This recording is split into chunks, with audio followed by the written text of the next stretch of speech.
السلام علیکم دوستوں، بھائی ہم لوگ آ گئے ہیں کراچی سے نجف ایئرپورٹ کے اوپر، اور یہ عراقی ایئر ویز سے ہم لوگ کو 3.5 گھنٹے کی فلائٹ پڑی تھی۔ یہ آپ کو میں تھوڑا ویو دکھا رہا ہوں اور آپ مجھے پتہ ہے کیسا لگ رہا ہے ویو۔ تو ہم لوگ جو ہے امام حسین کی زیارت کرنے، حضرت عباس کی زیارت کرنے، تمام ائمہ دین کی زیارت کرنے ہم لوگ عراق پہنچ گئے ہیں۔ آئے چلیے میں آپ کو ویڈیو کے آگے دکھاتا ہوں۔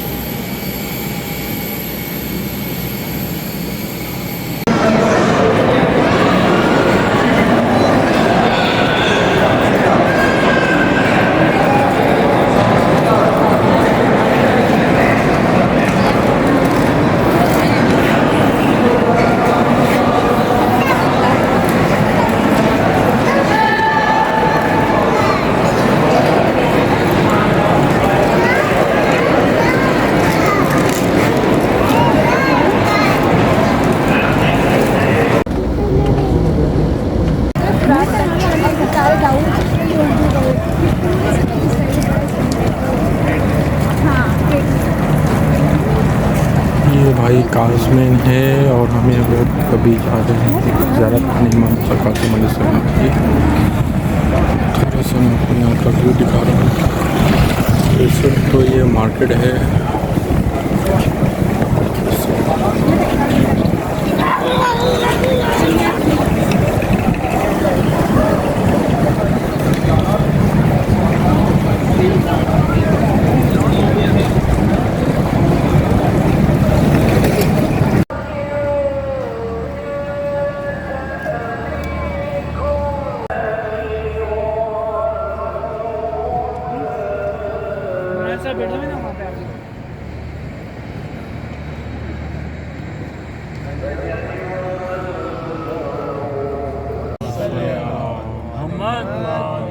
وعلى أهل بيته الطيبين الطاهرين واللعنة الدائمة على أعدائهم أجمعين۔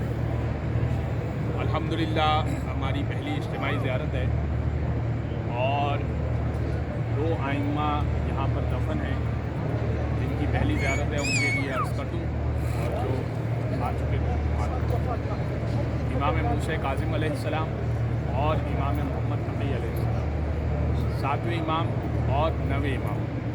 امامین کاظمین بھی کہا جاتا ہے، دونوں امام کو ملا کر۔ جیسے کل ہم جائیں گے تو 2 امام وہاں پر ہیں، امام علی النقی اور امام حسن عسکری۔ وہاں پہ ان کو امامین عسکریین کہا جاتا ہے۔ کاظمین اگرچہ کہ دونوں امام کا لقب کاظم نہیں ہے، لیکن ایک کی نسبت سے دوسرے کو بھی کاظمین کہا جاتا ہے، یا امامین جوادین بھی کہا جاتا ہے۔ اگر امام محمد تقی کا لقب جواد ہے تو اس نسبت سے امام موسیٰ کاظم کو بھی جواد کہہ کر جوادین کہا جاتا ہے۔ اب دونوں کی تھوڑی وضاحت پیش کر دیتا ہوں کہ کیسے مدینہ میں یہ تھے اور یہاں پہ دفن ہوئے، اور دونوں امام یہاں پر کیسے دفن ہوئے۔ دیکھیے، ایک بات تو اس سے پہلے کہ ہم ان صاحبان قبر کی بات کریں، اوورآل زیارت سے متعلق میں کچھ باتیں آپ سے کرنا چاہتا ہوں جو آپ کو تھرو آؤٹ دی جرنی آپ کو فالو کرنی چاہیے۔ آپ کی مرضی یہ کریں تو اچھا ہے، نہیں کریں تو مرضی ہے۔ ایک بات تو یہ کہ جب بھی آپ ائمہ کے حرم میں داخل ہوں گے یا ہوں گی تو اذن دخول پڑھنا اچھا ہے، اور اس میں لکھا ہوا بھی ہے ہر امام کے حرم میں داخل ہونے کا اذن دخول ہے، یعنی اذن لینا، داخل ہونے کی اجازت لینا۔ کسی کے گھر میں بھی ہم عام طور پہ جاتے ہیں تو نوک کیے بغیر نہیں جاتے۔ ایک عام شخص کے گھر میں بھی اگر جاتے ہیں تو بغیر اطلاع کے نہیں جاتے، بغیر اجازت کے نہیں جاتے۔ یہ ائمہ ہیں، تو ان سے بغیر اجازت کے یوں اندر منہ اٹھا کے چلے جائیں اور یوں باہر آ جائیں، یہ طریقہ صحیح نہیں ہے، لیکن مرضی ہے، کرنا چاہیں تو کریں۔ اس سے دخول پڑھ کے پھر داخل۔ اب یہ کیسے معلوم ہو کہ ان ائمہ نے داخل ہونے کی اجازت دے دی، یا امام حسین نے داخل ہونے کی اجازت دے دی، یا امام علی نے داخل ہونے کی اجازت دے دی، یا آگے جا کر سامنے آ جائے گی؟ کیسے معلوم؟ تو چھٹے امام سے پوچھا گیا، چھٹے امام ہی نے اس نے دخول تعلیم دیا ہے کہ جب بھی ہم اہل بیت میں سے کسی کی زیارت کو جایا کرو تو اذن لے کے جایا کرو۔ پوچھا کہ مولا کیسے معلوم ہو کہ صاحب قبر نے ہمیں اجازت دے دی یا نہیں دے دی؟ फरमाया कि ऐसे पता चले कि तुम्हारा दिल नरम पड़ जाए और तुम्हारी आँख से आंसू निकल जाए या कम से कम आँख तर हो जाए, तो समझ जाओ कि इमाम चाहते हैं कि तुम अंदर दाखिल।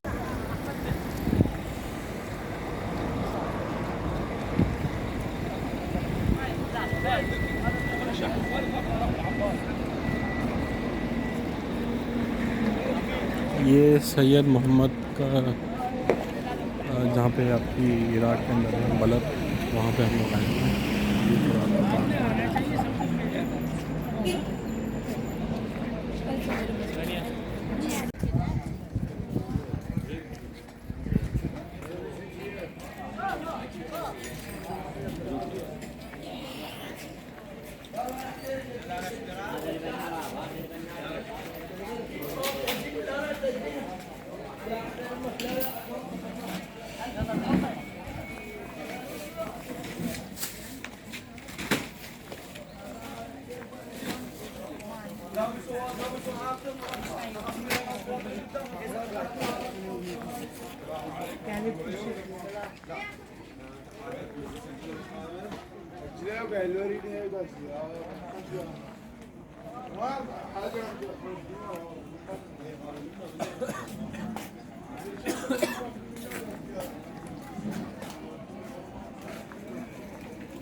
خواتین یہاں سے چیکنگ کرا کے سامنے گیٹ سے انٹر ہوئے، بالکل سامنے جو ہے وہاں پہ رکنا ہے، بالکل سامنے جو گاڑی نکلی ہے اس کے پاس رکنا ہے۔ چلیے گا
یہ اندر کا روزہ ہے سید محمد کا۔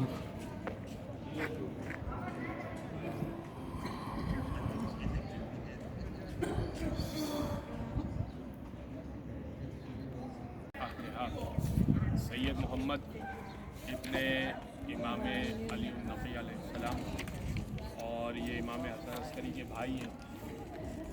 سید محمد کے بارے میں بیان کرنے سے پہلے میں ایک بات یہ بیان کرنا چاہتا ہوں کہ دیکھیں کہ اس کے اندر آپ کو ہر مقام کے متعلق زیارت مل جائے گی۔ یہ زیارت سلام کرنے کا طریقہ ہے، نہ یہ کہ یہ زیارت بطور زیارت آپ پڑھیں۔ جیسے سید محمد کی آپ کو زیارت مل جائے گی، سید محمد کی زیارت امام نے تعلیم نہیں دی ہے۔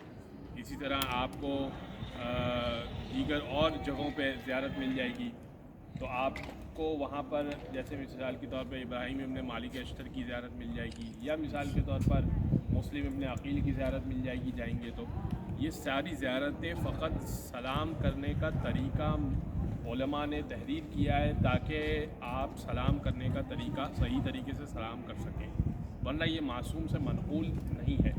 فقط غیر معصوم، دو ہی غیر معصوم ایسے ہیں जिनके लिए ज़ियारत वारिद हुई है इमाम से और वो आपने पढ़नी चाहिए।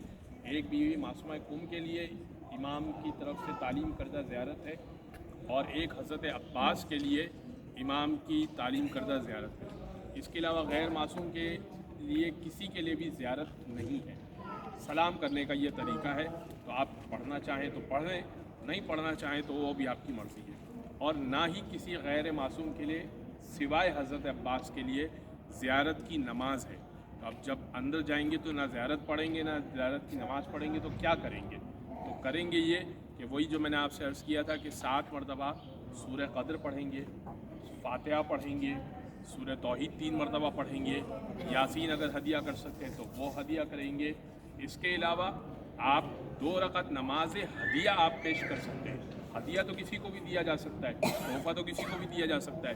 तो ज़ियारत की नमाज तो नहीं है, लेकिन हदिये की नमाज आप पढ़ना चाहें तो बेशक आप कहीं पर भी पढ़ना चाहें वो आप पढ़ सकते हैं। एक बात तो ये वाज़ेह हो गई। अब ये सैयद मोहम्मद कौन है और हम क्यों इतनी ज़हमत उठाकर यहाँ पर आए हैं।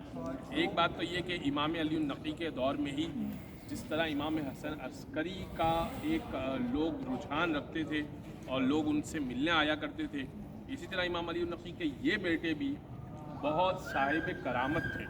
गैर मासूम में इमाम अली नक़ी के ये बेटे साहिब करामत थे। जो बोला करते थे हो जाता था, जिस तरह से दुआ दिया करते थे वो हो जाती थी। बड़े बातक़वा थे और लोग इनसे अपनी दुआओं की दरख्वास्त किया करते थे।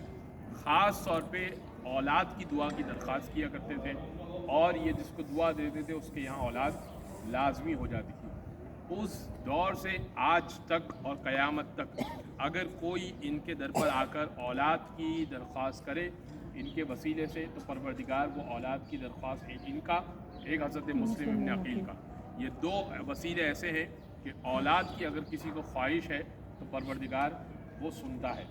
तो मन्नत का तरीका आम तौर पे ये है कि ये जुमले कहे जाते हैं कि आप अच्छा ये औलाद के लिए नहीं, दीगर और आपकी कोई ख्वाहिश हो, आपकी कोई हाजत हो, तो आप मन्नत ये माने कि मेरा फ़लाँ काम अगर हो गया तो मैं सैयद मोहम्मद के नाम पर एक बकरा यानी एक कुर्बानी जो है वो अल्लाह की बारगाह में पेश करूँगा या करूँगी। तो आपका इंशाअल्लाह विदिन अ ईयर आपका वो काम हो जाएगा। मैंने लोगों का देखा है, घर का मसला होता है, सैयद मोहम्मद का बकरे की मन्नत मानते हैं, हो जाता है। औलाद का मसला होता है, उसी का हल हो जाता है। और अगर आप कहें कि मन्नत में मैंने यहाँ पर आकर करना ज़रूरी है, जी नहीं। जिस तरह के आपने अल्फाज कहे उस तरह, अगर आपने अल्फाज में ये कहा है कि मैं इराक़ में करूँगा तो इराक़ में करना पड़ेगा, लेकिन अगर आपने कहा कि मैं अपने शहर में करूँगा तो फिर अपने शहर में आप उसको कुर्बान कर लीजिए जब आपका मसला हल हो जाए। जब इनकी शहादत हुई थी, इनको शहीद किया गया था और चूँकि इतना बुक्स था इमाम के बेटों से, तो इनको शहीद किया गया था और तकरीबन बाज़ ने 28 साल लिखा, बाज़ ने 32 साल लिखा, यानी जवानी के आलम में इनको शहीद किया गया था। तो जब शहीद किया गया और मैयत तैयार थी तो इमाम हसन अस्करी ने अपने गिरेबान को फाड़ा और मातम किया। आप सोचें कि कितना जलील क़दर होंगे कि मातम किया इनके मैयत पर। तो किसी ने एतराज़ किया कि गैर मासूम के लिए मासूम मातम कर रहा है और अपने गिरेबान को चाक कर रहा है। गिरेबान को चाक करना जायज़ नहीं है मासूम के अलावा। तो इमाम ने कहा, इमाम अली नक़ी से जब एतराज़ किया तो इमाम अली नक़ी ने कहा कि मेरा बेटा मासूम है और मेरे बेटे से कोई गलती नहीं हो सकती। हक़ इसका ये है कि इसके लिए भी मातम किया जाए, जिस तरह से शोहदाए करबला में से दीगर अफराद के लिए मातम किया जाता है, इस तरह से ये भी एक शहीद है, उसके लिए मातम किया जाना हक़ है। तो अगर किसी के कुछ अल्फाज आप अंदर पेश करना चाहें पेश कीजिएगा। और चूँकि इमाम हसन अस्करी यहीं रहते थे सामरा में, दफन उनको यहीं पर किया था। ये